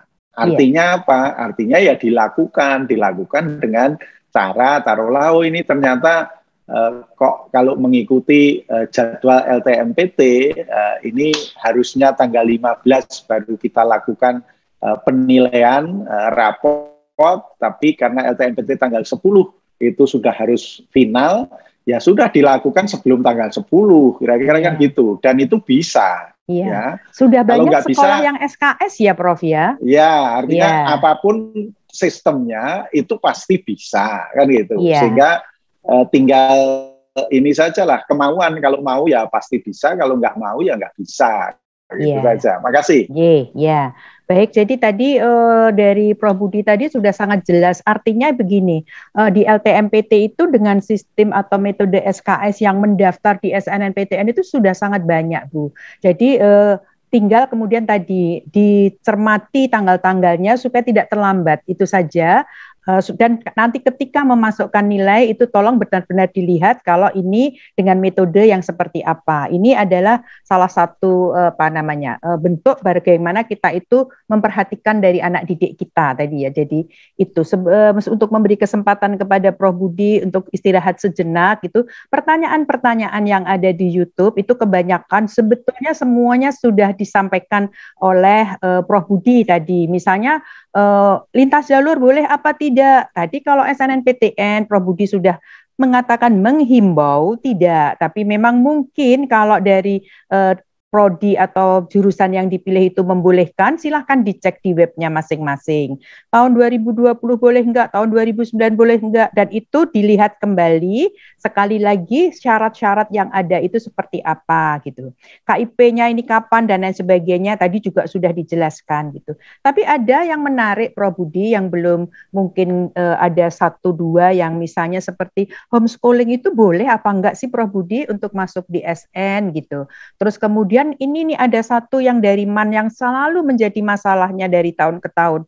MAN saya ini NISN-nya kok beda ya antara yang saya punya dengan yang ketika dicek. Nah seperti ini bagaimana? Terus lalu kalau di SNMPTN itu sebetulnya rapor yang diambil mata pelajaran apa gitu. Ini adalah pertanyaan-pertanyaan yang seperti beda dengan yang tadi, yang sebelum ditanyakan tadi. Terus kemudian ada satu lagi Prof yang harus dijelaskan dan diingatkan lagi ke masyarakat.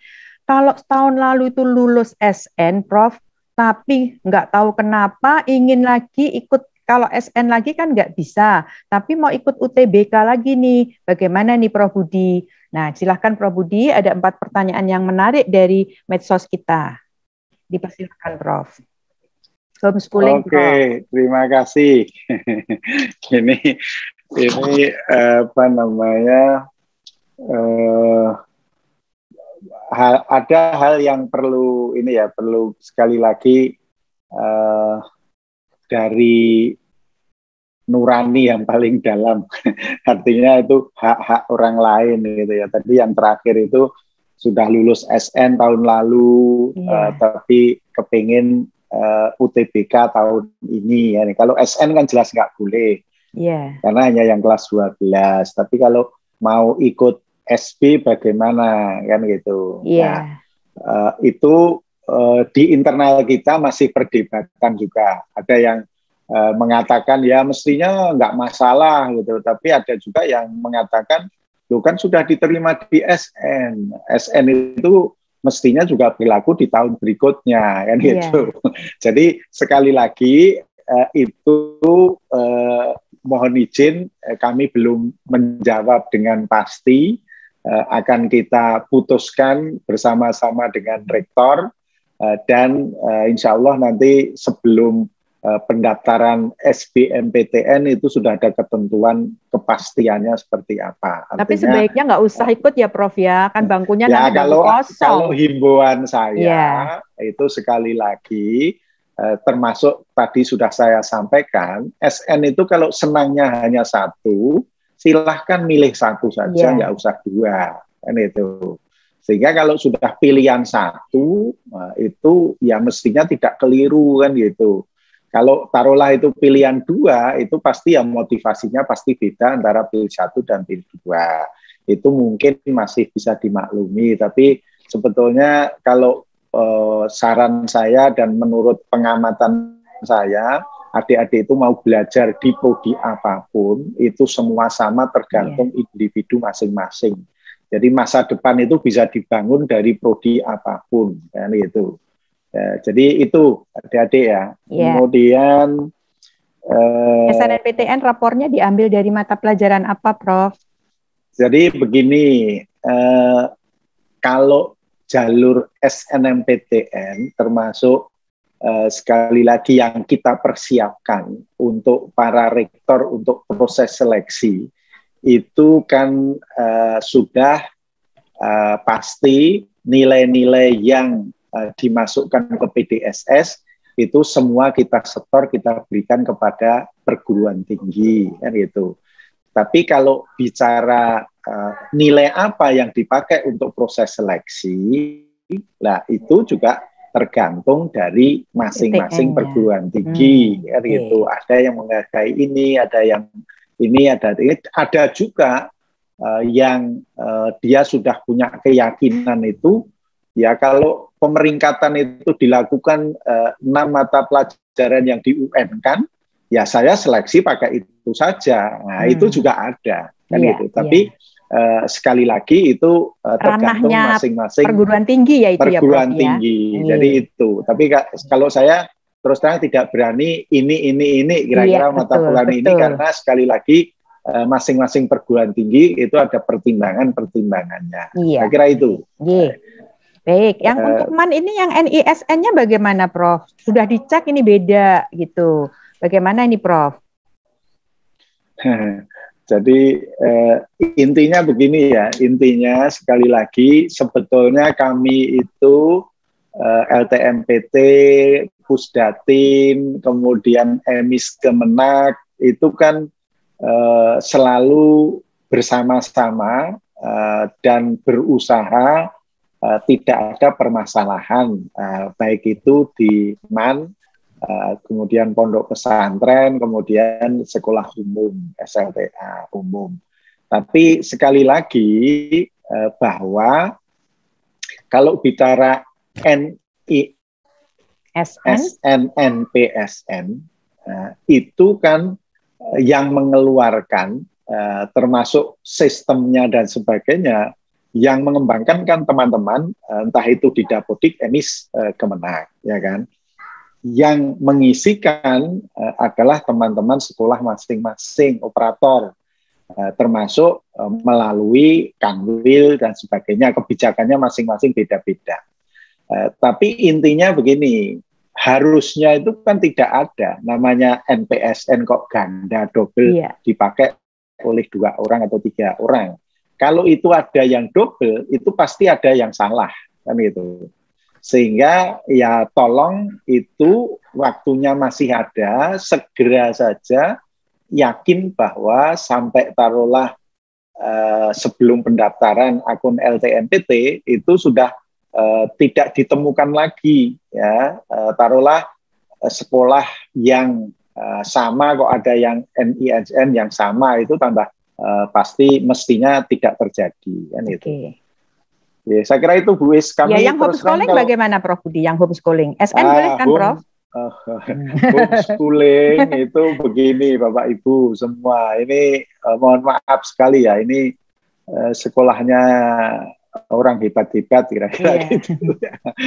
Tapi intinya sekali lagi homeschooling itu ya ada yang beneran bagus dan sebagainya, tapi ada juga yang itu sebetulnya upaya bagaimana bisa tanda petik gitu ya diizinkan untuk mendaftar di perguruan tinggi kan gitu. Jadi selalu saja lah ada yang memanfaatkan. Jadi kalau syaratnya itu terpenuhi bisa gitu ya Prof? Ya, saya kira intinya itulah. Kalau syaratnya terpenuhi ya sudah. Tapi sekali lagi kalau bicara apakah di dalam seleksi itu akan diterima tidak diterima, itu wewenangnya adalah di masing-masing PT. Ya, baik.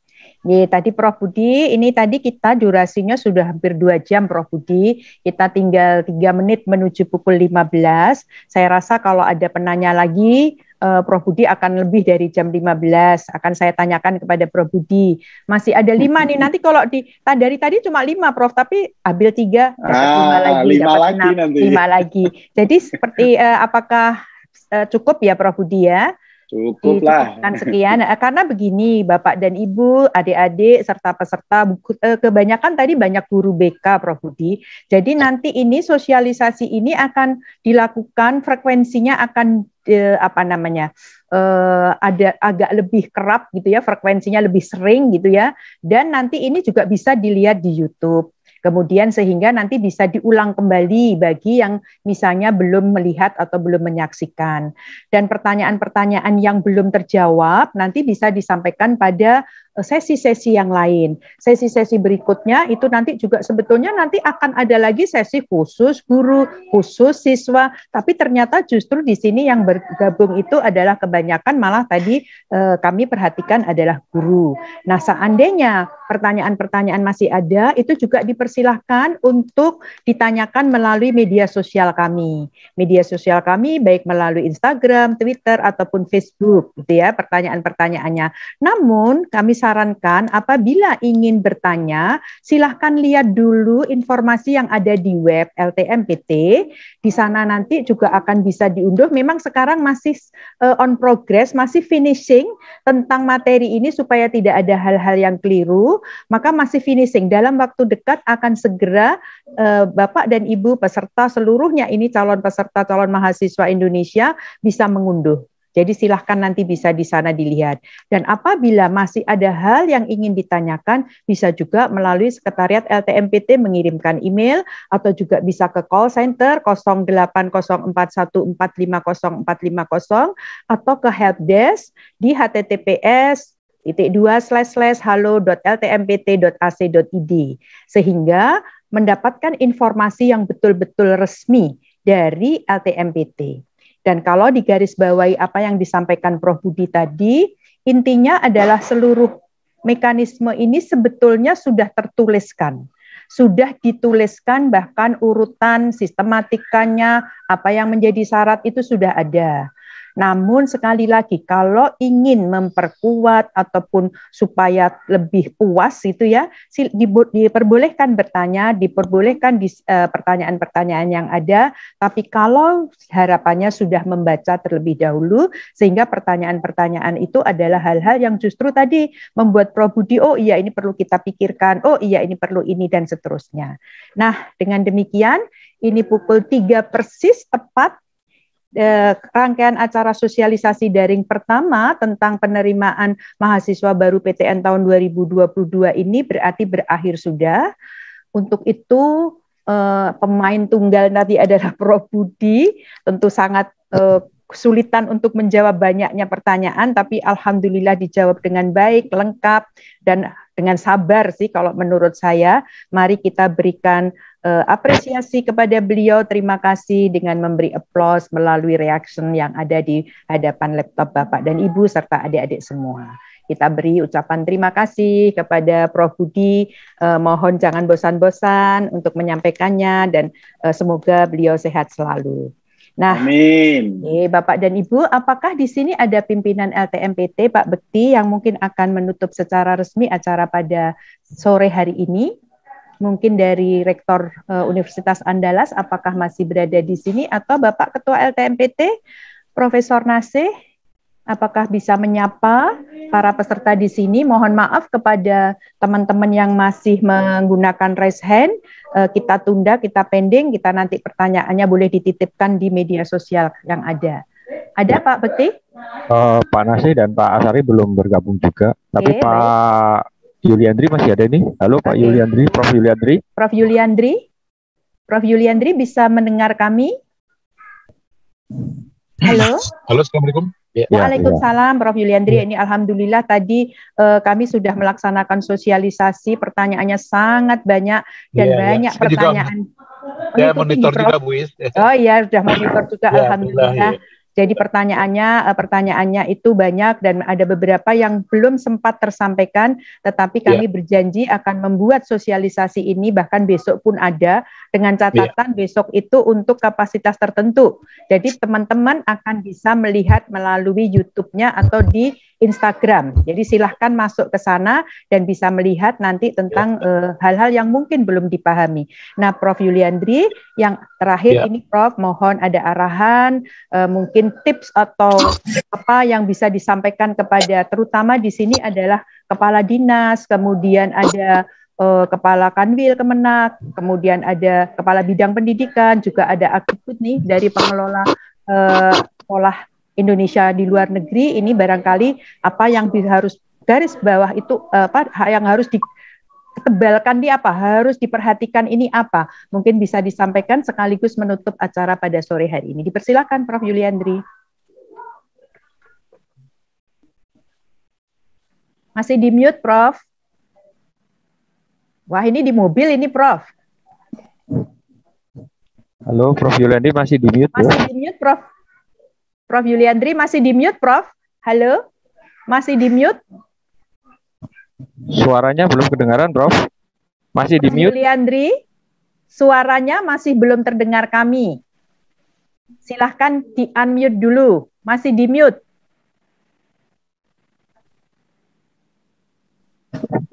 Oh, kelihatannya nggak bisa, Bu Is. Iya, iya. Berarti ya, silakan. Ya, silakan, Prof. Ini admin belum buka kita. Iya. Sudah. Ya. Baik, terima kasih. Saya mohon maaf lagi monitor di mobil karena dalam perjalanan berbunyi. Iya. Bismillahirrahmanirrahim. Assalamualaikum warahmatullahi wabarakatuh. Waalaikumsalam. Selamat sore bagi kita semua. Pertama, saya salam hormat saya kepada semua tim pelaksana yang menggagas acara sosialisasi kita dalam rangka penerimaan mahasiswa baru untuk tahun 2022. Pada kesempatan ini saya tadi memonitor dari awal proses materi sosialisasi yang disampaikan oleh Prof Budi dan juga dipandu oleh Bu Is berkaitan dengan itu. Dari beberapa yang catatan yang kami sampaikan, dari beberapa pertanyaan dan juga materi yang disampaikan, mudah-mudahan apa tadi yang menjadi pertanyaan dan juga penegasan-penegasan yang sudah disampaikan oleh Prof Budi berkaitan dengan materi proses dan juga langkah-langkah tahapan berikut yang harus diikuti, maka mudah-mudahan ini menjadi catatan juga bagi kita sebagai pengelola dan tentu juga bagi tim teknis yang nanti akan melakukan penyesuaian terhadap kalau sekiranya pertanyaan yang disampaikan tadi dikaitkan dengan sistem dan juga metode yang akan kita gunakan, mudah-mudahan itu bisa menjawab dan bisa mengatasi beberapa kekhawatiran atau mungkin juga beberapa usulan yang bisa kita akomodasi untuk mengambil kebijakan berikutnya. Saya pikir itu terima kasih kepada tim dan juga kami terima kasih kepada semua stakeholder yang nanti akan berkaitan, apa itu kepala dinas, apa juga ada juga atasi pendidikan dan kebudayaan dari luar negeri yang juga insya Allah mudah-mudahan bagi peserta yang nanti mungkin akan melakukan proses seleksi dari luar, mudah-mudahan bisa kita akomodasi dengan baik. Mungkin itu saja Bu Is yang bisa saya sampaikan. Terima kasih Prof Budi dan juga semua tim yang telah bersama-sama kita. Insya Allah mudah-mudahan setiap waktu kita akan melakukan proses ini dan yang penting langkah terbaik untuk peningkatan kualitas dan proses penerimaan mahasiswa baru untuk tahun 2022 yang akan kita lakukan. Demikian, terima kasih. Assalamualaikum warahmatullahi wabarakatuh. Waalaikumsalam warahmatullahi wabarakatuh. Terima kasih Prof. Yuliandri. Semoga dalam perjalanan ini aman, selamat sampai tiba di tujuan dan selalu sehat ya dari Prof. Yuliandri. Baik, dengan demikian acara sosialisasi daring penerimaan mahasiswa baru perguruan tinggi negeri tahun 2022 ini sudah selesai. Untuk hari ini kami akan melakukan hal yang sama untuk beberapa stakeholder yang tadi banyak akan disebutkan. Nanti bagaimana jadwalnya dan lain sebagainya, itu Bapak dan Ibu peserta, adik-adik, calon mahasiswa Indonesia bisa melihat di media sosial kami. Dan terima kasih atas kehadiran para undangan khususnya yang pada hari ini, yang mungkin juga yang mewakili guru-guru BK, terima kasih sekali atas kehadirannya. Sampai di seluruh Indonesia tadi, insya Allah ada beberapa yang bisa kami jawab, dan memang ada beberapa mohon maaf yang tidak bisa kami jawab dikarenakan memang waktu semata-mata. Semoga informasi yang diberikan bisa diteruskan ke sekolah, ke siswa, kepada anak didik kita dengan jauh lebih baik, dan karena semua informasi ini apabila diperlukan juga bisa melihat di web resmi kami, sebagian sudah ada yang bisa diunduh, dan nanti juga akan bisa mengunduh informasi lengkap yang kami siapkan dengan lebih baik dan segera akan kami sampaikan gitu ya. Terima kasih sekali lagi Prof. Budi, terima kasih kepada teman-teman yang membantu. Kami undur diri, semoga kita sehat selalu, semoga kita pandemi ini segera berakhir dan kita nanti akan di UTBK mudah-mudahan sudah tidak ada lagi COVID ini, dan kita nanti tetap dengan perencanaan seperti yang sudah disampaikan oleh Prof. Budi. Terakhir, saya mohon maaf kalau ada salah kata, mohon dimaafkan apabila kami kurang melayani dengan baik dalam acara pada hari ini, semata-mata karena memang tadi sampai dengan 500 suara Prof. Budi agak putus-putus, tapi alhamdulillah di akhirnya juga sudah bisa lancar. Sekali lagi saya ucapkan wassalamualaikum warahmatullahi wabarakatuh, sehat selalu, dan salam. Sampai ketemu pada acara yang Waalaikumsalam warahmatullahi wabarakatuh. Terima kasih Bapak.